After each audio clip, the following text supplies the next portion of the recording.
अस्सलाम वालेकुम dear students, this is Zaid Anwar mathematics. तो स्टूडेंट्स, हमारी जो लेक्चर सीरीज थी वो फर्स्ट ईयर एक्सरसाइज 9.1 के ऊपर स्टार्ट थी, जिसके हमने पहले दो क्वेश्चन कर लिए थे। आज उसका थर्ड वाला क्वेश्चन करेंगे जो कि हमारे पास एंगल्स के रिलेटेड है।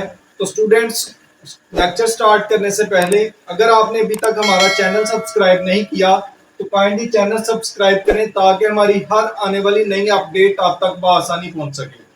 तो स्टूडेंट्स, आए अपने लेक्चर का आगाज करते हैं। तो स्टूडेंट्स, हमारे पास क्वेश्चन नंबर 3 है, what is the circular measure of an angle of the hands of the watch at 4 o'clock। तो स्टूडेंट्स, क्वेश्चन में कह रहा है कि जब हमारे पास घड़ी के ऊपर 4 बज रहे हूं तो हमारे पास जो घड़ी की सुइयों के दरमियान एंगल होता है वो कितने डिग्री का होता है। तो स्टूडेंट्स, इसको डिस्कस करते हैं। तो स्टूडेंट, हमने पढ़ा हुआ है कि जब हमारे पास कंप्लीट रेवोल्यूशन, एक कंप्लीट रेवोल्यूशन के बाद जो हमारे पास एंगल आता है वो आता है 360 डिग्री, जिसको हम कहते हैं 2 पाई रेडियन। तो स्टूडेंट्स, हम कह सकते हैं कि जब हमारे पास घड़ी एक कंप्लीट चक्कर के बाद जो एंगल बनाएगी वो हमारे पास कितने डिग्री का होगा, 360 डिग्री, जिसको हम कहते हैं 2 पाई रेडियन। तो स्टूडेंट्स, हम कह सकते हैं circular measure of the angles of the complete after complete revolution is 2 पाई। यानी कि जब हमारे पास एक कंप्लीट रेवोल्यूशन हो जाएगी तो उसके बाद जो हमारे पास एंगल बनेगा वो कितना होगा, 2 पाई। तो अगर हम लोग वो एंगल निकालना चाहें जब हमारे पास घड़ी के ऊपर 4 बज रहे हो तो हम कह सकते हैं circular measure of an angle at 4 o'clock is, वो क्या होगा, हमारे पास 2 पाई मल्टीप्लाई हो जाएगा 4/12। तो स्टूडेंट्स, जब हम इसको कैंसल आउट करेंगे तो 4 को मल्टीप्लाई कर लेते हैं पहले, 8 पाई ओवर क्या आ जाएगा हमारे पास, 12। जब इन दोनों को हम डिवाइड करेंगे तो हमारे पास आ जाता है 2 पाई/4 रेडियन। स्टूडेंट्स, 4 के टेबल में जाएगा, 4 2 8 हो जाएगा और 4 3 12, सॉरी, तो यहाँ पे 3 आ जाएगा। तो यहाँ पे जब हमारे पास घड़ी के ऊपर 4 बज रहे हों तो हमारे पास जो एंगल बनेगा वो क्या होगा, 2 पाई/3 रेडियन। तो स्टूडेंट्स, ये था हमारा क्वेश्चन नंबर 3। अभी हम लोग करते हैं इसका क्वेश्चन नंबर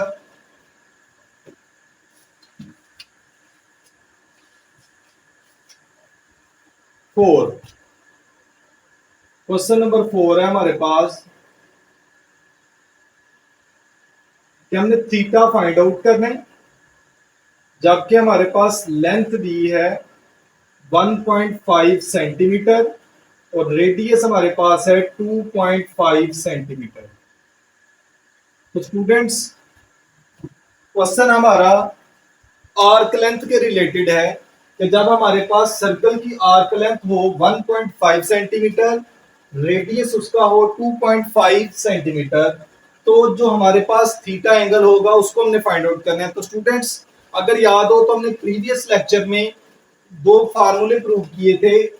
एक था हमारे पास L is equal to r theta, दूसरा हमारे पास फार्मूला था area is equal to 1/2 r² theta.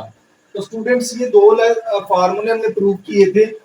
तो फर्स्ट फार्मूला हमारे पास आर्क लेंथ के रिलेटेड है जो कि हम इस क्वेश्चन में यूज करेंगे। तो हमारे पास फार्मूला है, वी नाउ दैट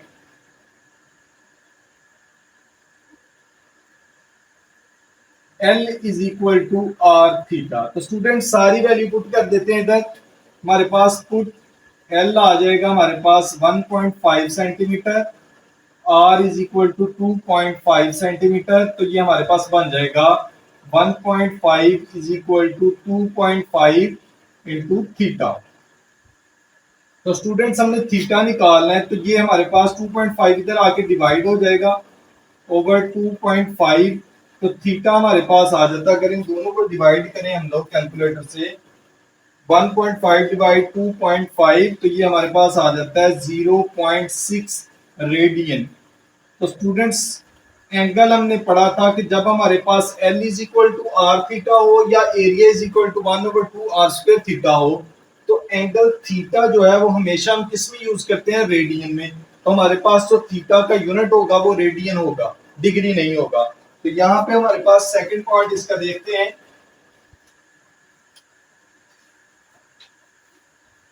ये था हमारा इसका फर्स्ट पार्ट। सेकंड पार्ट है इसका, एल हमारे पास दी है 3.2 सेंटीमीटर, सॉरी मीटर, और आर हमारे पास है 2 मीटर। यहां पे भी हमने थीटा को फाइंड आउट करना है। थीटा हमने क्या करना है, फाइंड आउट। सेम उसी तरह वी नो दैट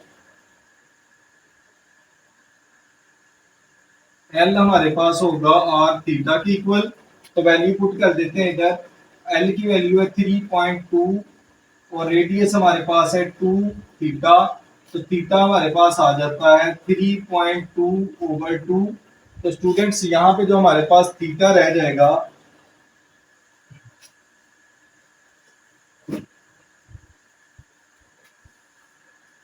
थीटा हमारे पास आ जाएगा 3.2/2। तो जब हम इन दोनों को डिवाइड करेंगे तो हमारे पास कुछ बन जाता है 3.2/2, तो ये आ जाएगा 1.6 रेडियन। तो स्टूडेंट्स ये था हमारा सेकंड पार्ट जिसमें हमने थीटा फाइंड आउट करना था। तो यहाँ पे हमारे पास क्वेश्चन नंबर 5 है कि हमने L arc length find out करनी है, जबकि थीटा हमारे पास है पाई रेडियन और हमारे पास रेडियस दिया हुआ है 6 सेंटीमीटर।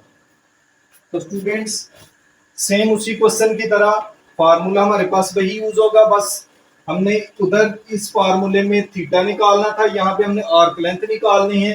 फार्मूला यूज कर लेते हैं। We know that L is equal to r theta.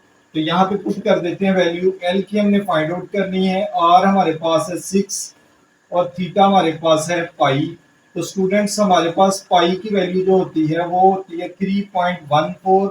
जब स्टूडेंट्स हम इन दोनों को मल्टीप्लाई आपस में करेंगे तो यहाँ पे हमारे पास आ जाता है 18.84। तो स्टूडेंट्स यहाँ पे लेंथ का यूनिट देखना है, तो जो लेंथ हमारे पास रेडियस का यूनिट होगा वही हमारे पास लेंथ का यूनिट होगा। तो यहाँ पे हम कह सकते हैं कि इसका यूनिट क्या होगा, सेंटीमीटर। तो ये हमारा इसका भी। तो स्टूडेंट्स अभी इसका क्वेश्चन नंबर 5 का सेकंड पार्ट करते हैं। क्वेश्चन नंबर 5 सेकंड पार्ट इसका, थीटा हमारे पास दिया है 65 डिग्री 20 मिनट और आर हमारे पास है 18 mm मिलीमीटर।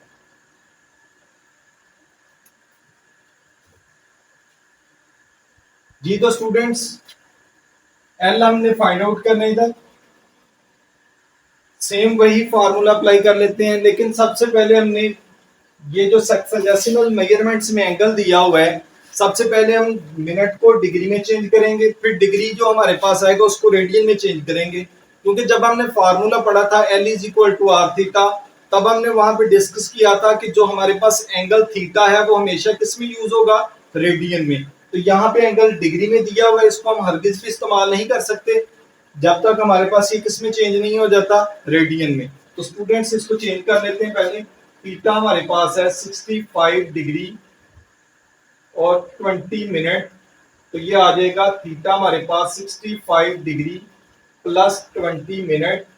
तो थीटा हमारे पास बन जाता है 65 डिग्री प्लस, इसको जब चेंज करेंगे डिग्री में तो हमारे पास 60 पे डिवाइड कर देंगे इसको, तो हमारे पास थीटा आ जाएगा 65 डिग्री प्लस, इन दोनों को डिवाइड कर लेते हैं, हमारे पास आ जाएगा 0.33 डिग्री। जब इनको प्लस करेंगे तो हमारे पास आ जाएगा 65.33 डिग्री। तो स्टूडेंट्स इसको हम लोग चेंज कर लेते हैं रेडियन में। तो हमने पढ़ा हुआ है कि रेडियन से रेडियन में चेंज करने के लिए इसको मल्टीप्लाई कर दें अगर पाई/180 से, तो हमारे पास ये चेंज हो जाता है किसमें, रेडियन में। तो थीटा हमारे पास आ जाएगा 65.33 इंटू पाई की वैल्यू 3.14, नीचे आ जाएगा हमारे पास 180 रेडियन। तो यहाँ पे हमारे पास आ जाएगा theta is equal to 3.14 multiply 65.33 divide कर देते हैं 180 पे, तो ये आ जाएगा हमारे पास 1.139 रेडियन। तो स्टूडेंट्स इसको हम लोग चेंज कर देते हैं। अब मजीद जो हमारे पास रेडियन में आंसर आया है इसको हम लोग फार्मूले में इस्तेमाल कर लेते हैं।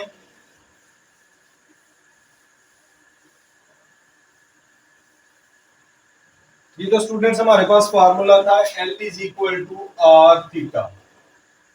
आर्क लेंथ हमारे पास फाइंड आउट हमने करनी थी, रेडियस हमारे पास दिया है, फाइंड आउट कर लेते हैं इसको। L को हमारे पास रेडियस है 18 और थीटा हमारे पास दिया हुआ है 1.3139। L हमारे पास आ जाएगा, मल्टीप्लाई कर लेंगे इसको 18 के साथ, तो ये हमारे पास आ जाएगा 20.51 mm। तो स्टूडेंट्स ये था हमारा रेडियन के रिलेटेड आर्क लेंथ के रिलेटेड क्वेश्चन नंबर 5। इसका अभी हम लोग करते हैं क्वेश्चन नंबर 6, जो कि हमारे पास सेम इसी तरह है, लेकिन उसमें हमने रेडियस फाइंड आउट कर रहे हैं।